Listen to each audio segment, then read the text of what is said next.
थोड्या वेळातच आपल्याशी बोलण्यासाठी येत आहे। सर्व राम भक्तांना विनंती आहे की आपण आता नारा द्यावा।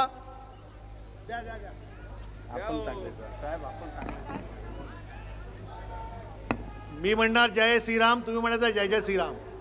जय श्रीराम, जय श्रीराम, जय श्रीराम, जय श्रीराम, जय श्रीराम, जय श्रीराम, माननीय जय जय श्रीराम, माननीय जय जय श्रीराम, जय जय श्रीराम, जय जय श्रीराम। हिंदुराय सम्राट शिवसेना प्रमुख बाळासाहेब ठाकरे यांचा उद्धवजी ठाकरे तो मागे म्हणू। जय श्रीराम। पक्षप्रमुख आता मंचावर आपल्या समोर या ठिकाणी येत आहे।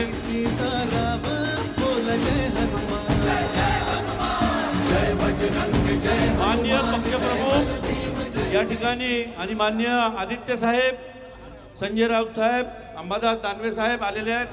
माननीय पक्षप्रमुख उद्धव साहेब यांना प्रभू जय श्रीरामाची जी मूर्ती आहे त्यांचा हार अर्पण करण्यासाठी विनंती करतो आहे।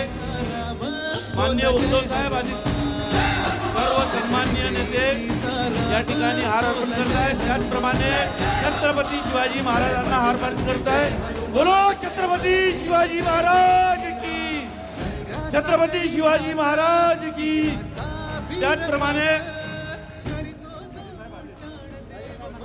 त्याचप्रमाणे वंदनीय बाळासाहेब, शिवसेना प्रमुख बाळासाहेब ठाकरे यांच्या प्रतिमेला माल्यार्पण करताय। हिंदू जय सम्राट शिवसेना प्रमुख बाळासाहेब ठाकरे यांना जय भवानी, जय श्रीराम, जय बजरंग, जय हनुमान, जय बलदेव, जय जय श्री। समोर आपल्या समोर माननीय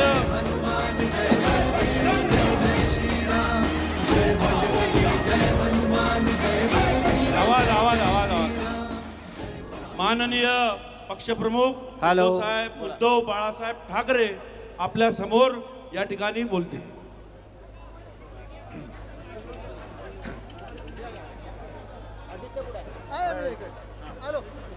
जमलेल्या माझ्या तमाम हिंदू बांधवांनो, भगिनींनो आणि मातांनो,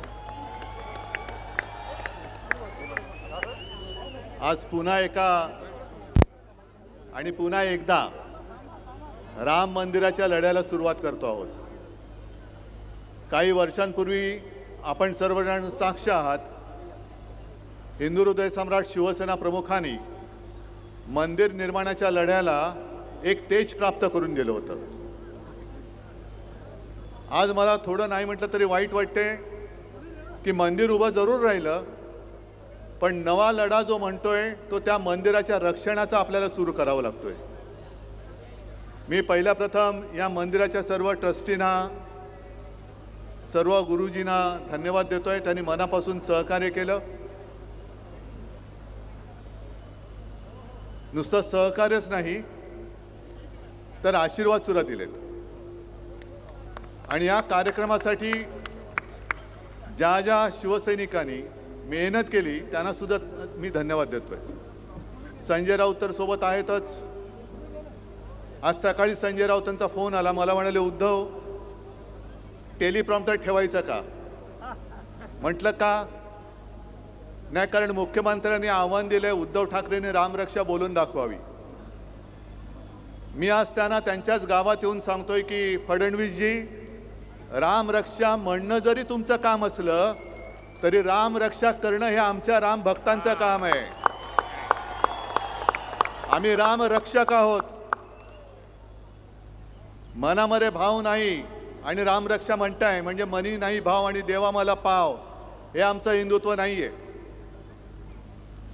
आज सकाळी नागपूरसाठी निघाल्यानंतर पहिली बातमी जी आली ती दिल्लीतून आली की गेले जवळपास 20 दिवस देशातल्या तरुणांच्या भविष्यासाठी सोनम वांगचुक जे उपोषणाला बसले होते त्यांची कशा पद्धतीने उचलबांगडी केली, काय जणू काय एखाद्या अतिरेक्याला पकडावं तसं पोलीस घुसले, चादरी बिदरी टाकल्या आणि उचलून घेऊन गेले. तो दिपके तिकडे बसलाय, त्याला पण मारहाण केली, त्याच्या अंगावर शाई फेकली. आणि ज्या पद्धतीने सरकार वागतंय, मी प्रभू रामचंद्राला हेच विचारलं की श्रीराम आहे काय झाले? ज्या भाजपनी तुझ्या नावाने मतं मागून सत्ता मिळवली, त्या भाजपच्या अंगात श्रीरामाच्या ऐवजी सैतानाचा आत्मा घुसलाय की काय? हे यांचं माणुसकी गेली बाजूला, पण यांच्यातला सैतान कसा काय जागा झाला? एवढे कसे सत्ता पिपासू झाले? आणि मोहनजी भागवतना मला विचारायचंय, कारण हे नागपूर आहे, त्याच्यामुळे आलोय तर जरा एक दोन प्रश्न विचारले पाहिजेत की भागवत साहेब, ज्या पद्धतीने हे भाजप सरकार वागतंय, मंदिरं लुटली जात आहेत, विद्यार्थ्यांशी कशा पद्धतीने वागतायत हे तुम्ही बघितलंय. पेपर फुटतायत, पक्ष तर फोडले जात आहेत, पण आता मंदिरातल्या तिजोऱ्या फोडल्या जात आहेत. हेच हिंदू राष्ट्र तुम्हाला अपेक्षित होतं काय? आमचं हिंदू राष्ट्र हे नव्हे. आमच्या हिंदू राष्ट्रामध्ये रामराज्य अपेक्षित आहे, आम्हाला शिवशाही अपेक्षित आहे. गोरगरिबांना, महिलांना, विद्यार्थ्यांना, तरुणांना न्याय देणारं हे खरं आमचं हिंदू राष्ट्र आहे. कॉन्ट्रॅक्टरना अभय देणारं हिंदू राष्ट्र आमचं असू शकत नाही. आणि म्हणून भागवत साहेब, तुम्ही जे याच वर्षी फेब्रुवारीमध्ये बोलला होतात की या देशातले मुस्लिम सुद्धा हिंदूच आहेत आणि हिंदूंनी 2 ते 3 अपत्य जन्माला घालायला पाहिजेत, बोलले होते ना रे? मग ही अपत्य जन्माला घातली, जी अपत्य घातलेत आणि परीक्षेतले पेपर फुटलेत, अनेकांनी आत्महत्या केल्यात, त्यांचं पहिलं काय करणार? आणखीन अपत्य जन्माला घालून पुन्हा त्याने तुम्ही तसेच चिरडणार आहात? हे हिंदू राष्ट्र आमच्या संकल्पनेतलं नाहीये, हे अजिबात नाही. आणि मला तेही दिवस आठवत आहेत ज्या वेळेला बाबरीचा लढा झाला होता आणि बाबरीचं पतन झालं, बाबरी पाडण्यात आली. हे आज सत्तेवर बसले त्यापैकी एकही कोणी छाती पुढे कडून आला नव्हता, तेव्हा फक्त एकमेव हिंदू हृदय सम्राट उभे राहिले होते. कारण भाजपवालेच तेव्हा म्हणत होते की हे आमचं काम नाही, असेल तर शिवसैनिकांचं काम असेल. मला वाटतं संजय राऊत तुम्ही फोन केला होता, कारण मी स्वतः तेव्हा बाळासाहेबांच्या बाजूला उभा होतो. मला माहित नाही पलीकडे कोण आहे, म्हणजे संजय राऊत आहेत का? मला एवढं कळलं एक पत्रकार आहेत. आणि बाळासाहेबांनी उत्तर दिलं होतं की जर हे काम माझ्या शिवसैनिकांनी केलं असेल तर त्यांचा मला गर्व आहे. आणि गर्व से कहो हम हिंदू है, ही घोषणा त्यांनी बुलंद केली होती. अनेक कारसेवकांनी तुरुंगवास भोगला, अनेकांनी बलिदान केलं, अनेक जण त्यावेळेला झालेल्या पोलीस अत्याचारामध्ये कायमचे अपंग झाले. बाळासाहेबांनी जो धोका डोक्यावरती घेतला होता, अनेक जणांनी जे बलिदान केलं, हे यांच्या चोरांच्या पोटापाण्याची सोय करण्यासाठी नव्हतं केलेलं. मंदिर वही बनाएंगे, कशाला? बनाने के बाद लुटने के लिए. आम्ही आहोत ते मंदिर लुटारूंच्या विरुद्ध आहोत. फडणवीस साहेबांना सांगायची की आमची चेष्टा टिंगल मस्करी करण्यापेक्षा तुम्ही मंदिर लुटणाऱ्यांच्या बाजूने आहात की राम रक्षा करणाऱ्यांच्या बाजूने आहात, ते पहिले स्पष्ट करा. हे आंदोलन म्हणजे राम रक्षा पाठ आहे की नाही बघण्याचं आंदोलन नाहीये. हे एखाद्या वर्गाच्या मॉनिटर सारखं बोलू नका. राम रक्षा पाठ आहे की नाही. राम रक्षा म्हणजे आज जे आपण नेहमी म्हणतो की रामाने आपली रक्षा केली पाहिजे, आज राम भक्तांना रामाची रक्षा करण्याची वेळ या रामाच्या नावाने मत मागून सत्तेत आलेल्या भाजपच्या कारभारामध्ये आपल्याला करावी लागते. याच्यासारखं हिंदूंचं दुर्दैव कोणतं? आणि कोणतं असं क्षेत्र आहे की ज्याच्यामध्ये भ्रष्टाचार नाहीये? केदारनाथच्या मंदिरात चोरी झाले, बद्रीनाथच्या मंदिरात चोरी झाले, उज्जैनमध्ये जमीन घोटाळा झालेला आहे, अयोध्येमध्ये जमीन घोटाळा झालेला आहे. अयोध्येमध्ये सुद्धा मंदिराच्या नावाने स्वस्तात जमिनी घेतल्या गेल्या आणि शतपटीने किमती वाढून ट्रस्टला विकल्या गेलेल्या आहेत. हे मी नाही म्हणत, बाकी सगळे म्हणतायत. अनेक जण जे साधू आहेत ते आज राग व्यक्त करतायत, संताप व्यक्त करतायत. आणि एका साधूने तर सांगितलं हे तो मंदिर नाहीये, हे तर म्हणे पैसा गोळा करण्याचं केंद्र झालेलं आहे भाजपचं, ATM. आणि मग आणखीन काही जणांनी म्हणाले की तिथे जो काही पैसा गोळा केला गेला, तिथे जो काय तिजोरीवरती डल्ला मारला गेला, त्यातून आमदार खासदार विकत घेतले गेले. आज मला त्या गद्दारांना सुद्धा बोलायचंय, विचारायचंय. माझ्यावरती आरोप करत होतात बाळासाहेबांचे विचार सोडले. अरे मी बाळासाहेबांचा विचार घेऊन आज सुद्धा ठामपणाने उभा आहे. मंदिर चोरांना आम्ही जाब विचारायला उभे आहोत. तुमच्यामध्ये जर हिंमत राहिली असेल तर तुम्ही भाजपला प्रश्न विचारून दाखवा. त्यांच्या घरचे पाणके होऊ नका. तुमच्यामध्ये जर हिंदुत्वाचं अस्सल रक्त असेल, या गद्दारांच्या अंगामध्ये हिंदुत्वाचं अस्सल रक्त असेल, तर त्यांनी मंदिर चोरांविरुद्ध आपली भूमिका स्पष्ट करायला पाहिजे. का नाही करत? कारण यांच्यामध्ये दम राहिलेला नाही. लाचार होणारा हा खरी हिंदू नाहीये. इथे जमलेत सगळ्यांच्या डोक्यामध्ये नुसत्या भगव्या टोप्या नाही आहेत. मी हा भगवा झब्बा आणि हातामध्ये भगवा झेंडा हा काही गंमत म्हणून घेतलेला नाहीये. आमच्या अंगामध्ये जे हिंदुत्व शिवसेना प्रमुखांनी भिनवले त्याचं हे प्रतीक म्हणून आम्ही भगवे टोप्या आणि भगवा झब्बा आणि भगवे झेंडे घेऊन फिरतो आहोत. ही काय नाटक कंपनी काढलेली नाहीये.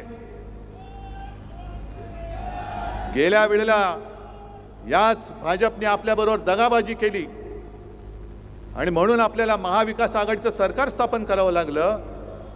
तेव्हा हेच काऊर करत होते, हिंदुत्व सोडलं. अरे आम्ही हिंदुत्व सोडूच शकत नाही. पण आज मला भाजपला विचारायचंय, तुम्ही का हिंदुत्व सोडलं? तुम्ही का बोलत नाही आहात? आणि माझी तर ठाम मागणी आहे, हे SIT BCT यांनी स्थापन केलेली थोतांड आहेत, ही नाटकं आहेत.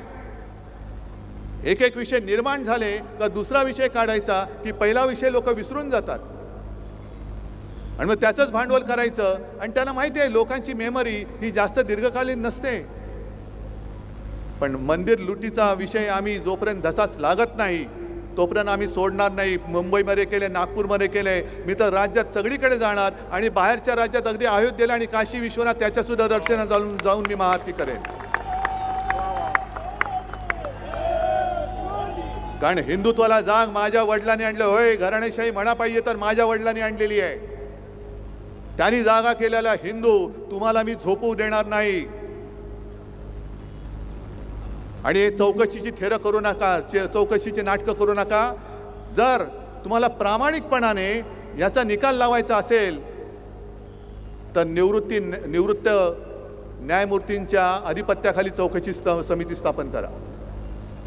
आणि न्यायमूर्ती सुद्धा गोगलगाईसारखे नकोत, तबका आणि आरत्या ओवाळणारे नकोत. तर निस्पृह आणि निष्पक्षपातीपणाने काम करणारे अभय ओकांसारखे निवृत्त न्यायाधीश तिकडे नेमा आणि मग दूध का दूध पाणी का पाणी बघा कशात काय ते शोधा तुम्ही. पण आम्ही कशावरही प्रश्न विचारायचे नाहीत. काही विचारलं तर हे देशद्रोही ठरवतात. आणि या राम मंदिर चोरीबद्दल यांच्यातलेच एक व्यक्ती आहेत, काय बोलतायत बघा.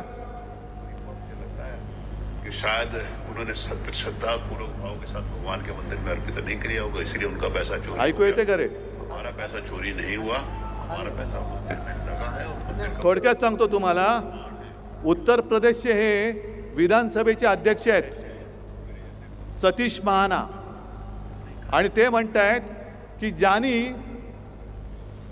सच्चे श्रद्धा काय भाव के साथ म्हणजे श्रद्धेने ज्यांनी पैसे दिलेले नाहीत त्यांचे पैसे चोरीला गेलेत, आमचे पैसे तसेच आहेत.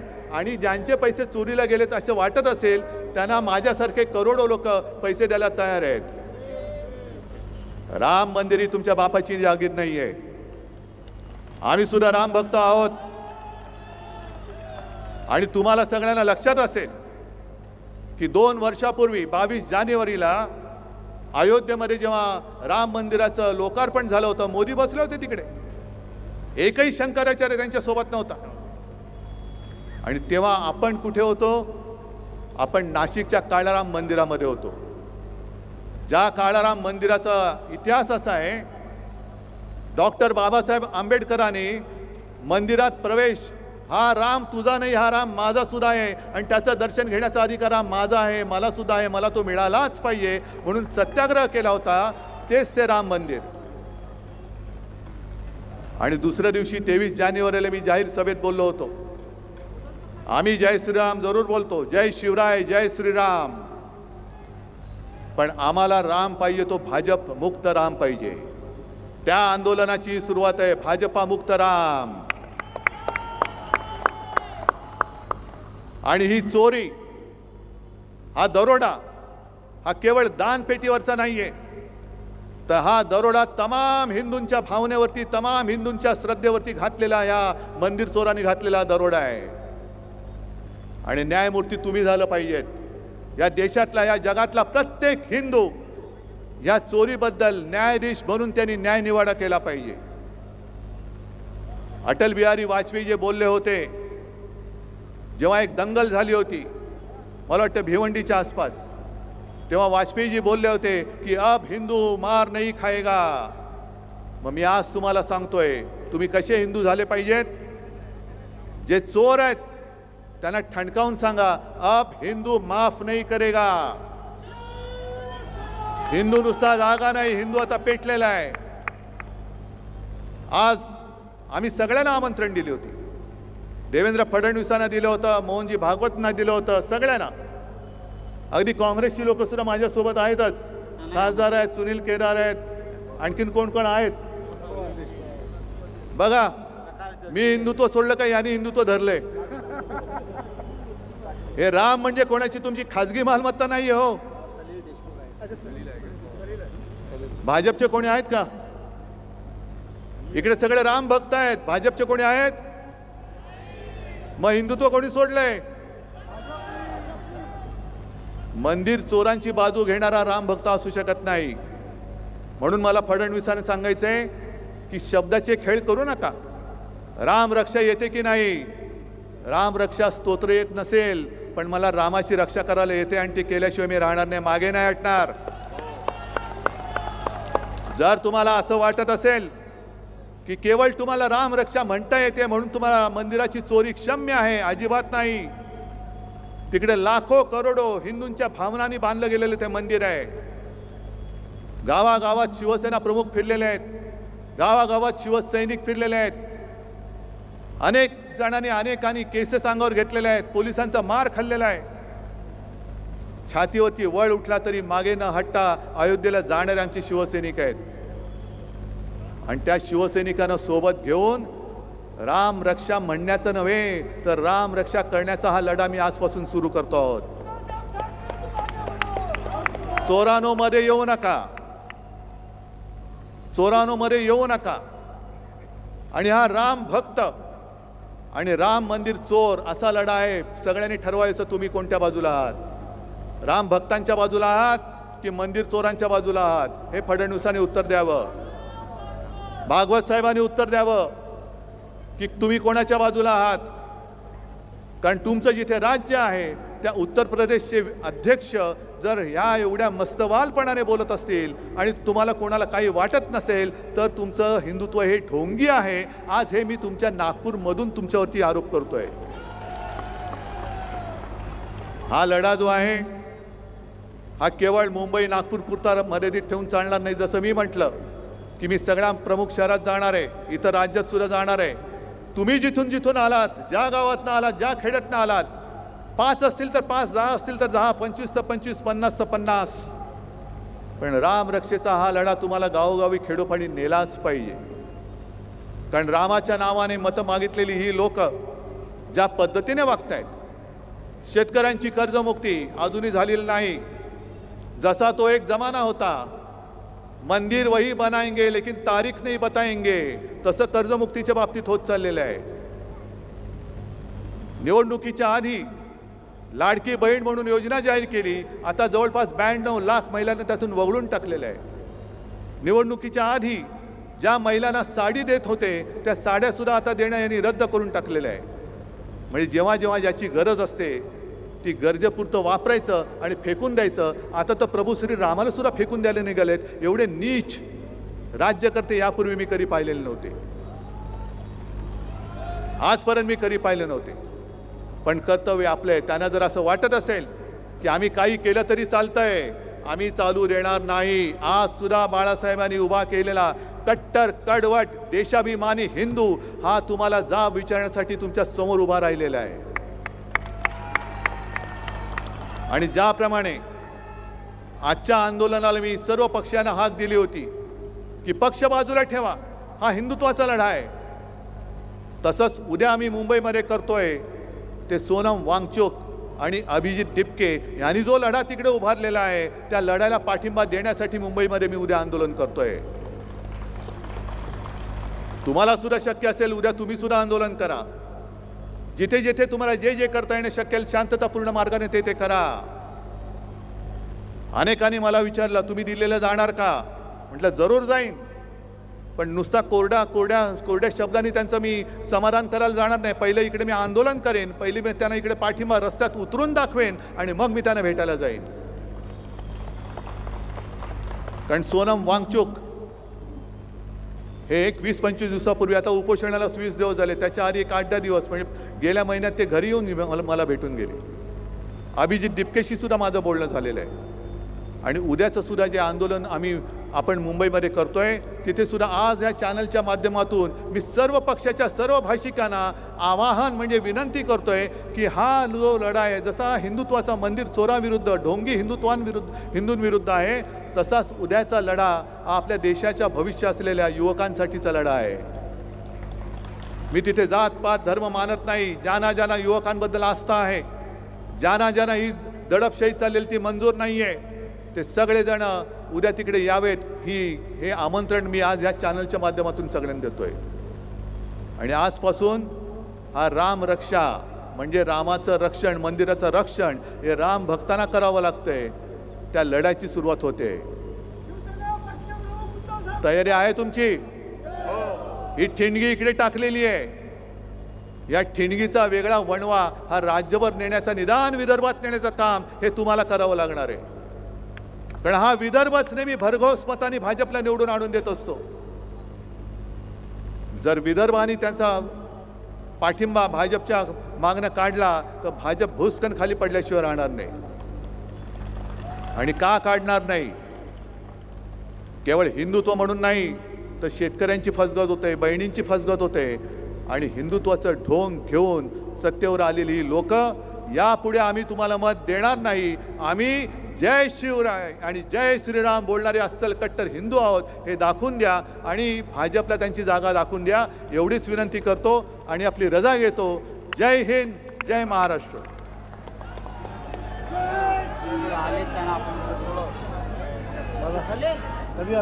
आम्ही सकाळी